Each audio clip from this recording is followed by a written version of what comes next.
चांद का मालिक कौन है? अमेरिका जो सबसे पहले चांद पे गया था, या ये इंसान जो चांद पे जमीनें बेचता है, या ये लोग जो चांद पे जमीनें खरीद रहे हैं?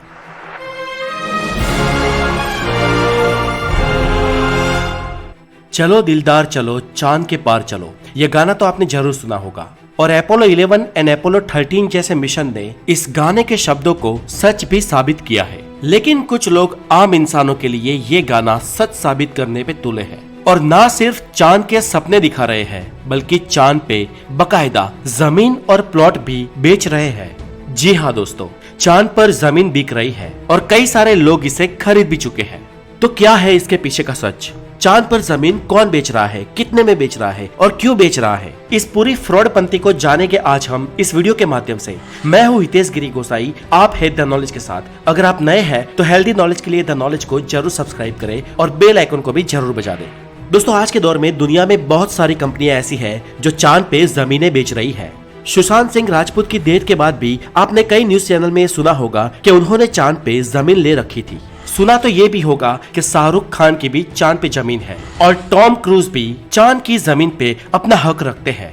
वैसे शाहरुख खान की अगर बात करें तो उन्होंने खुद चांद पे जमीन खरीदी नहीं है, लेकिन उनके एक ऑस्ट्रेलियन फैन ने उन्हें खरीद कर गिफ्ट की थी। अमेरिका और यूरोप की कई सारी कंपनियां भी है जो चांद पे जमीन बेच रही है, जिनमें से मून एस्टेट नाम की एक ब्रिटिश कंपनी ने तो करीब 50 पाउंड प्रति हेक्टेयर के दाम से लगभग 90,000 हेक्टेयर जमीन लोगों को बेच दी है और लाखों पाउंड कमा चुकी है।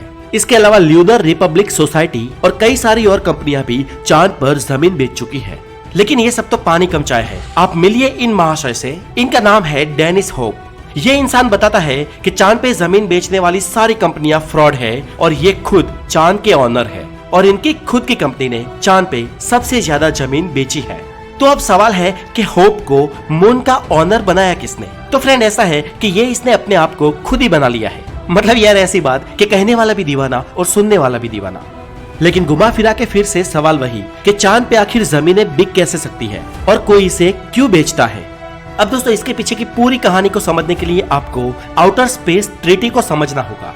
तो बात यूं है कि सन 1967 में आउटर स्पेस ट्रीटी बनी थी और इस ट्रीटी में अब तक कुछ 110 देश साइन कर चुके हैं।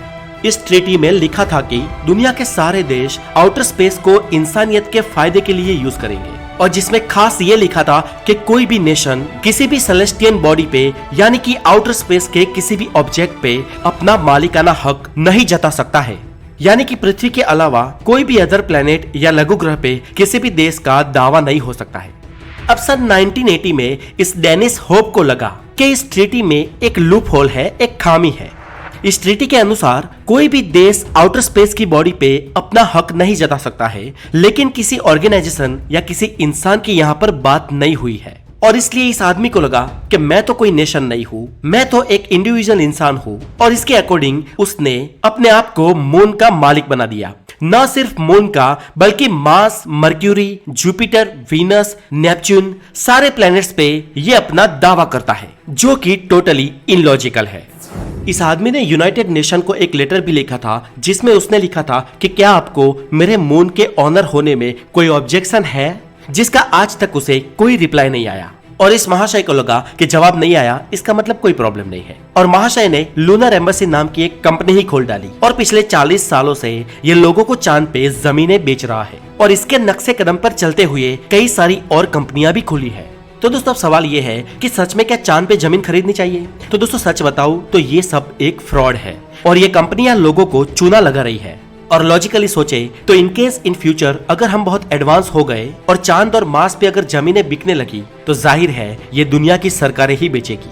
क्योंकि यार, हम अपने खरीदे हुए जिस घर में रहते हैं वो भी डायरेक्टली तो हमारा खुद का नहीं है, उस पे भी म्यूनिसिपैलिटी टैक्स लेती है, कर लेती है। तो सोचिए कि इस कंपनियों के थ्रू जिन्होंने भी चांद पे जमीन खरीदी है, क्या उनका कोई दावा करने देगी ये फ्यूचर सरकारें? जाहिर है बिल्कुल भी नहीं।